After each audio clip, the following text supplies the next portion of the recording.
ஒரு குட்டி கதை சொல்லட்டுமாங்க. ரீசெண்டாக நம்ம சேலம் ஜங்ஷன்லேருந்து இன்னைக்கு சென்னை சென்ட்ரல் போகலான்னு நான் சூஸ் பண்ணிக்க ட்ரெயின் தாங்க லெஜெண்டரி ட்ரெயினான Kovai super fast express. So நம்ம ட்ரெயின் பார்த்தீங்கன்னா சேலம் ஜங்ஷனுக்கு ஒரு 5 minutes ரீச் ஆச்சு.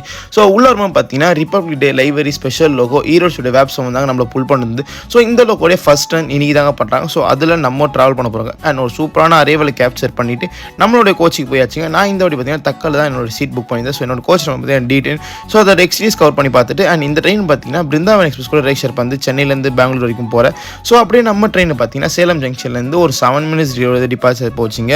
நம்ம ட்ராவல் பண்ணுறது ஒரு சூப்பரான ஈவினிங் டைமில் பார்த்தீங்கன்னா ஜாலியாக நம்மளோட சன்செட்டை பார்த்துட்டு அப்படியே நம்ம ட்ராவலை என்ஜாய் பண்ணிட்டு போயிருந்தோம். ஸோ கோச்சுக்குள்ளே பார்த்தீங்கன்னா எல்லாமே ஃபுட்லாம் A to Z வித்து தாங்க வராங்க. அண்ட் நம்ம ட்ராவல் பண்ணுறது ஒரு சண்டேனால கூட பார்த்தீங்கன்னா கோச்சில் அவ்வளோ க்ரௌட் இல்லைங்க. ஸோ சூப்பராக இந்த ட்ராவல் அப்படியே நம்ம சென்னை சென்ட்ரலுக்கு ஒரு 10 minutes டிலே ரீச் ஆகிட்டோம். இந்த ஷார்ட்ஸ் உங்களுக்கு பிடிச்சிருந்தா மறக்காமல் லைக் அண்ட் ஷேர் பண்ணிக்கோங்க. சேனலுக்கு பிடிச்சிருந்தா மறக்காமல் சப்ஸ்கிரைப் பண்ணிக்கோங்க. மேலும் இந்த மாதிரி ஷார்ட்ஸ்க்கு நம்ம பேஜை ஃபாலோ பண்ணிக்கோங்க. Tata by.